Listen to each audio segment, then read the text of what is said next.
Welcome to Weekly News Highlights, where we wrap up your week with a glimpse back into what went on over the past week. I'm Kim Dami in Seoul. North Korea's Kim Jong-un and Russia's Vladimir Putin are reunited after 4.5 years, this time at a Russian spaceport. The two promised to back one another in their needs and interests, namely defense and space technology. And Seoul warned Pyongyang and Moscow not to get involved in any arms deal. Washington also stressed such cooperation would lead to, quote, repercussions. It was an especially tough week for Libya, with the city of Derna devastated by floods. And Morocco is still struggling to get back on its feet following one of the country's deadliest earthquakes.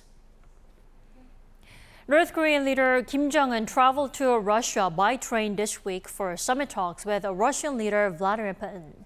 They shared a special bond this time, with both asking the other to provide what they need and guaranteeing to do so. North Korean leader Kim Jong-un's next destination in Russia seems to be a jet production plant in Khabarovsk region. Local sources said that Kim has already left for the city, which is around 1,000 kilometers away from where the summit was held. Citing a Russian government source, Japan's Kyodo News reports that Kim will arrive Thursday evening and attend a dinner with Russia's defense minister and the governor of Khabarovsk. Putin had earlier announced that Kim would visit Russia's jet production plant located in the region. The tour of the production plant that manufactures Russia's advanced multi-purpose fighters is expected to take place Friday morning. Kim is then expected to go further south to Vladivostok, where he's anticipated to tour the Pacific Fleet and Far Eastern Federal University before departing to North Korea late at night. Following Wednesday's summit, Kim Jong-un invited Vladimir Putin to visit North Korea. The regime's state-run media reported Thursday that the Russian leader accepted the invitation with pleasure and reaffirmed his will to carry forward the history and tradition of their friendship. With regards to military cooperation between the two countries, Putin reportedly said that military technology cooperation with North Korea would still be possible within international regulatory frameworks.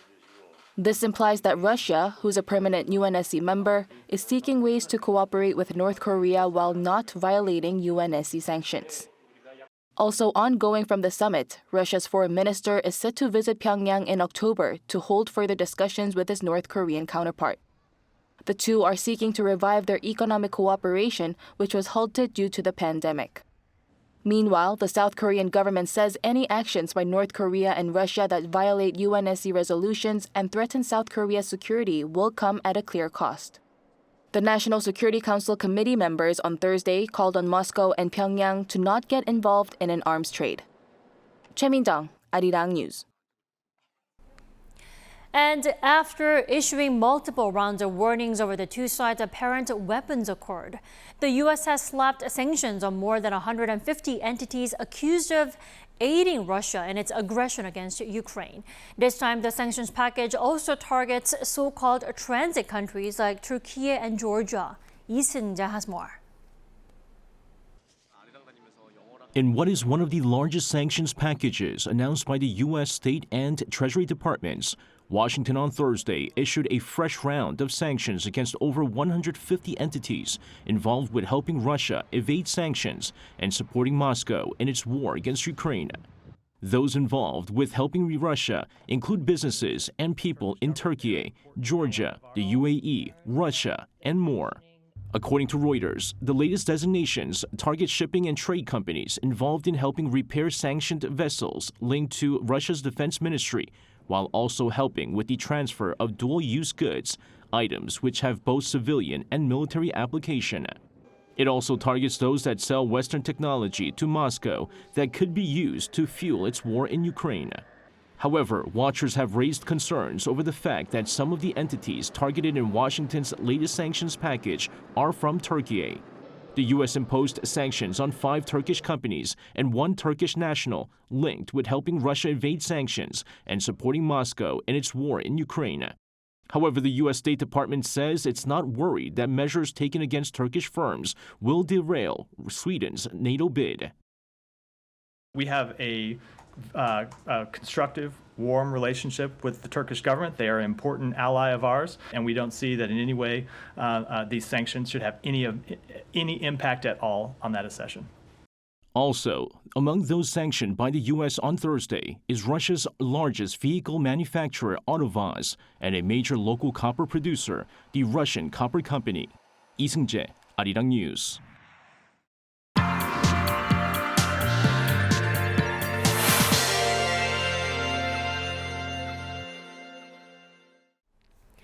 The leaders of the two isolated states renew their dedication and commitment to have each other's back. That is Pyongyang's full support for Moscow and Russian space technology for North Korea. Let's talk more about their exclusive bonding time with our foreign affairs correspondent, Eunji. Welcome back, Eunji. Thanks for having me. So, Eunji, Kim-Putin spaceport talks lasted for about 5 hours. What topped the talks? Well, Tommy, sitting next to Putin, Kim said in his opening remarks that Russia is fighting a sacred war. He vowed full support, stressing that his regime would fight together in the battle against imperialism. We have constantly expressed our full and unconditional support for all the decisions taken by the President and the Russian leadership. And I want to assure you that we will always be together with Russia in the fight against imperialism. The two leaders held talks for several hours with their ministers before holding a separate one-on-one meeting. This was followed by a lavish lunch where Kim said they held an elaborate discussion about the military and political situation on the Korean Peninsula and in Europe. There, he reassured Putin that Russia would win against what Kim called evil. The Russian army and people will certainly secure a great victory in the sacred struggle for the punishment of a great evil that claims hegemony and feeds an expansionist illusion. As for Russia, Putin did not disclose specific details on military cooperation but signaled his willingness to assist Pyongyang with their satellite program. When asked by Russian media whether Russia would help North Korea launch its own satellites and rockets, Putin responded by saying that's exactly why we're here. He added that Kim showed great interest in rocket engineering, and this comes as North Korea twice failed to launch spy satellites in the past 4 months. Right. Eunji, I have to point out how this is the first time they met in 4 years and 5 months. Now, how is that meeting different from the one they had back in 2019? Well, the Ukraine war has turned the tables, and things have definitely changed since their last summit. The meeting in April 2019 took place just 2 months after the nuclear summit between Kim and former U.S. President Donald Trump ended in failure without an agreement. North Korea was desperately looking for a diplomatic lifeline, as it had been under UN sanctions for its nuclear and ballistic missile programs since 2006. But now it is Putin reaching out to Kim for help, as Russia is completely isolated on the global stage and in need of help for more weapons. Putin, who's usually late to meetings with other foreign leaders, arrived at the Vostochny Cosmodrome early and waited for Kim for about 30 minutes. As Kim arrived at the remote space launch site in Russia's Far East, they were seen exchanging smiles and shaking hands. Eunji, like you mentioned, the Kim-Putin talks took place at a spaceport in Russia's Far East. They also toured that space center, right? Now, the question is, why did they choose this specific location out of all the possible spots? Well, located not far from the Russian border with China, the Vostochny Cosmodrome is Russia's most advanced space rocket launch site, and it's a symbol of Russia's ambitions as a space power. Kim, who arrived by armored train from Pyongyang, was seen asking detailed questions about rockets as Putin showed him around the building where Russia's new space booster, the Angara, is assembled. The space launch facility came into service in 2016 when Russia launched its Soyuz 2 rocket. Last month, the country launched another rocket carrying the Luna 25 moon spacecraft, which failed and crashed into the moon. The fact that they chose this place for the summit suggests that North Korea and Russia will enhance military cooperation. Putin will likely offer satellite launch technology to Kim in exchange for North Korean weapons and ammunitions. And this has been sparking concerns by officials in South Korea and the U.S. regarding Russia's resupplying of weapons for their war in Ukraine and the development of North Korea's missile capabilities. Then what impact will the Kim-Putin meetup have on global and regional geopolitics? Well, South Korea, the U.S., and Japan, they've already created a security cooperation during their recent trilateral summit at Camp David. So pundits say the meeting between Kim and Putin will strengthen the three-way relationship between North Korea, China, and Russia, putting the Korean peninsula at the heart of a new Cold War in Northeast Asia, heightening geopolitical tensions. China has yet to show much of a response to the summit, simply saying that Kim's visit to Russia is something between their two countries. But China and Russia seem to be drawing closer, as Putin said he will meet with Chinese President Xi Jinping soon. Many media outlets predict they will likely hold talks at the Belt and Road Forum in China in October, and the chasm with the West is expected to widen. Also, because Russia will likely be providing technologies to help North Korea build spy satellites, all eyes are on whether North Korea will succeed in its satellite launch next month. After failing to launch a satellite twice, the North said last month that it'll make a third attempt in October. Experts say if the North does succeed, ties between North Korea, Russia, and China will become stronger. That does sound very concerning that they could be speeding up and strengthening their satellite cooperation in exchange for weapons. Right, we'll have to see if the North will indeed launch its satellite next month. All right. And Dee, thank you so much for summing that up. We appreciate it. Thank you.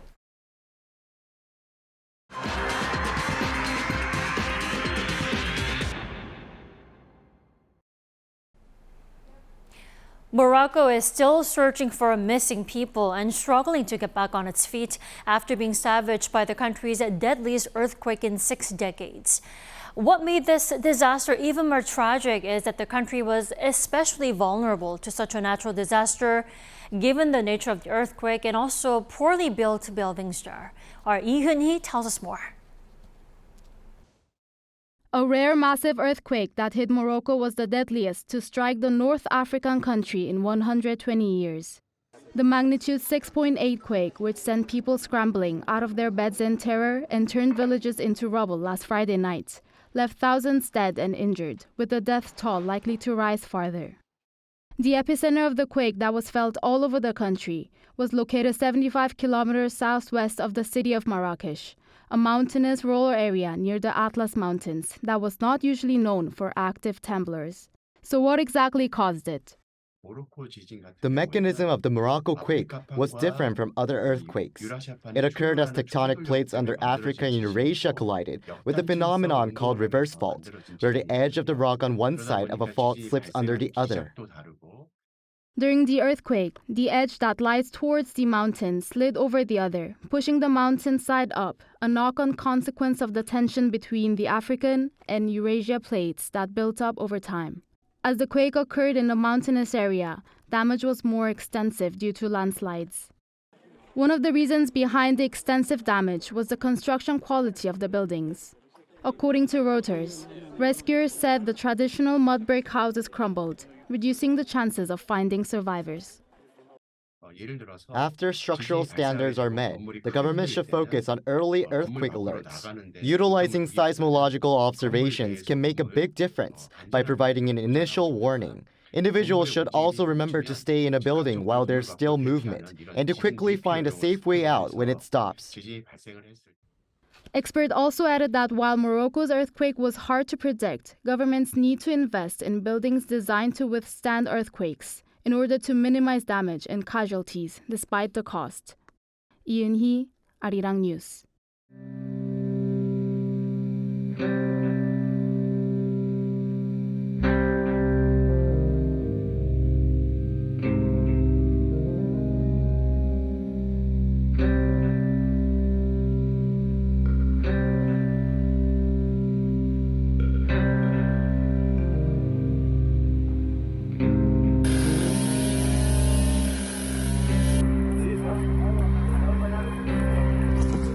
بلدنا كلها شغاله طول حياتها في درنا دي، ما بيعرفوش يشتغلوا اللي قاعدين في درنا دي بس، شغلهم كلهم في درنا، شباب صغار، الشاب عنده ممكن عنده 20 سنه، عنده 15 سنه بيطلع.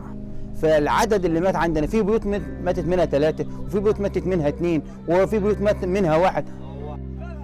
طبعا ضحايا ان شاء الله ربي يستر، ما زال ندوروا على الضحايا قاعدين، لكن نتمنى مفازعة شباب الليبيين اللي عنده اي شهاده ولا اي علاقه بالطب يعني يجي يساعدنا، فهمت؟ يعني نحن صار معناها في نقص في التمريض شباب يعني.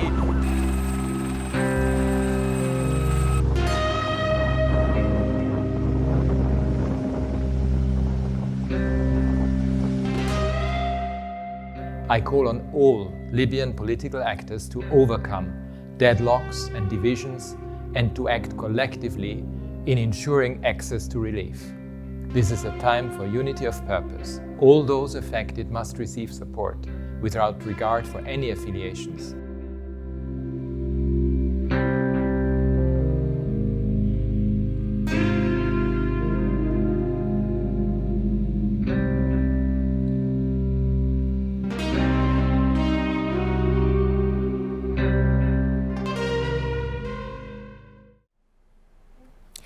South Korea is well known for having the world's lowest birth rate, but there is a so-called miracle county where the fertility rates have actually gone up.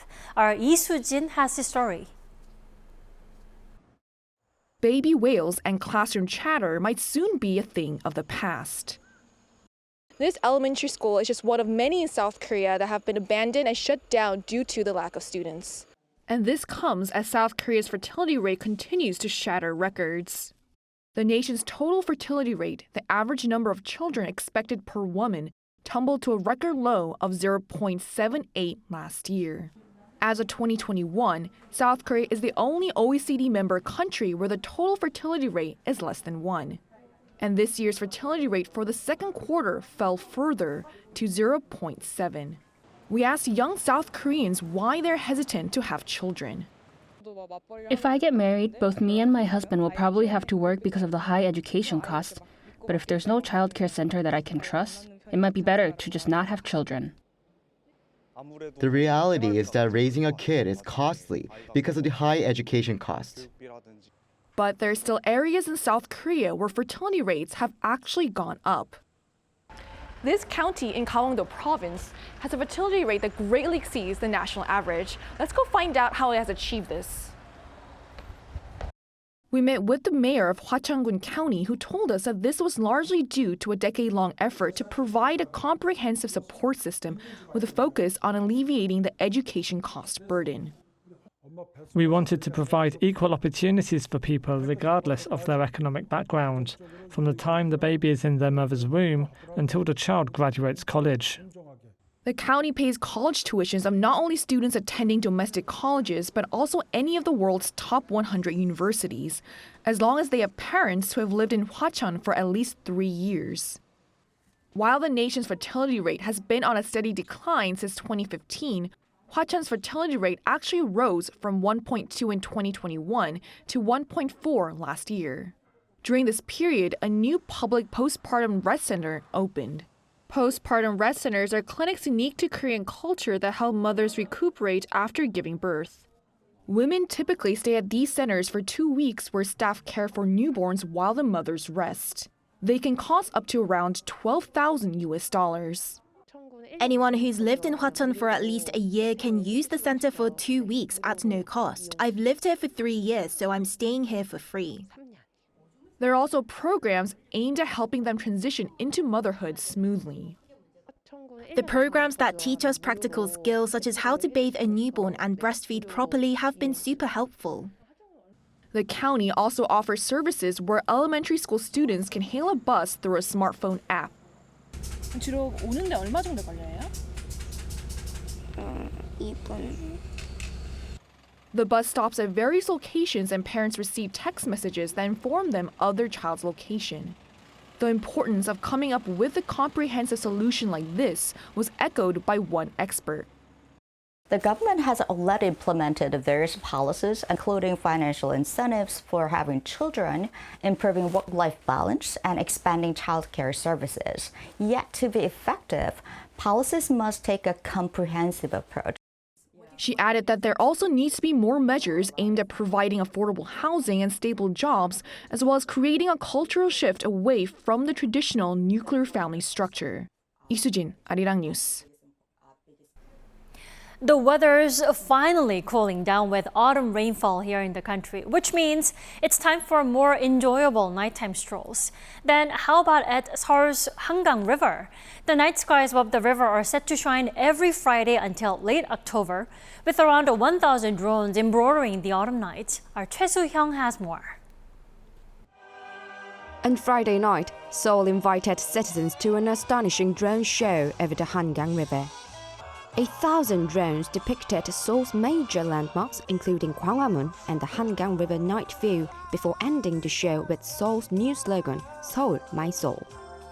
Visitors said they were captivated by the sophisticated beauty of the drones, which offered a charm distinct from traditional fireworks. I was so shocked. When I was watching it, I thought it was better than fireworks. It was honestly it felt so surreal. It was so beautiful. I think it showed a lot of really great scenes around Seoul, and I've seen a lot of the real places, and it made me remember those places and the times I visited them. So it was really great. The 2023 Seoul Drone Night Show provided citizens with new entertainment during the Seoul Festa held in May, with a total of 4 performances. This fall, it will be held regularly at Duksum Hangang River Park Riverside Stage every Friday until October 27th, except for the Chuseok holiday on September 29th. The drone performances have different themes each week, such as Seoul Night Tour, Jazz Night, and Dream World. The show, which starts at 7 p.m., lasts for about 10 minutes.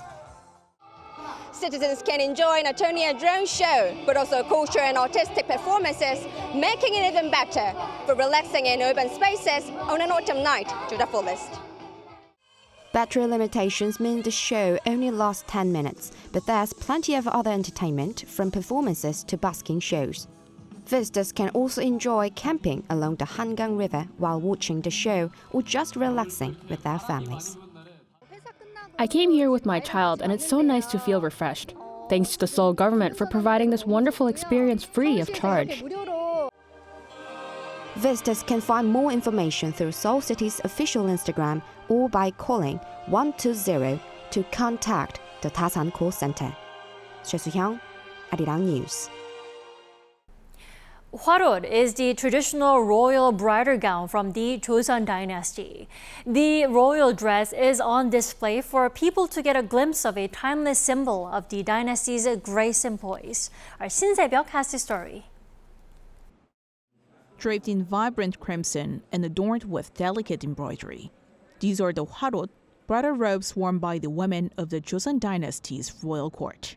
They are crafted using safflower dye that's harvested in August. They are dyed numerous times, resulting in the deepest and purest shade of red. As they're meticulously embroidered in a variety of colors and elegantly finished with touches of gold. The National Palace Museum of Korea in central Seoul is holding a special exhibition starting on September 15th, showcasing various hwarots and the tools used at royal weddings during the Joseon dynasty. Featured in this exhibition are 9 hwarot pieces, 3 in Korea and 6 from American museums such as the Field Museum in Chicago and Brooklyn Museum in New York. In particular, the hwarot from the Los Angeles County Museum of Art has recently undergone conservation treatment thanks to RM, a member of K-pop sensation BTS. RM donated 100 million Korean won, or roughly $75,000 last year, to the Overseas Korean Cultural Heritage Foundation in support of the preservation and restoration of Korea's cultural heritage abroad. The hwarot worn by Princess Bogun, the second-born daughter of King Sunjo, is also on display. It is the only surviving example where the wearer is actually known. In this exhibition, interactive touchscreen displays offer a close-up view of the beautiful embroidery, featuring motifs like phoenixes and flowers. Visitors can immerse themselves in the essential spaces of royal weddings and explore the various tools and materials used in crafting hwarot. The organizer hopes this exhibition can provide visitors with a deeper appreciation of traditional royal wedding culture. I wish visitors could gain a deeper understanding of those who wore hwarot and share meaningful moments that bridge the past to the present. The exhibition, Blooming Hwarot, Bridal Robes of the Joseon Royal Court, will run until December 15th. Shin Se-byuk, Arirang News.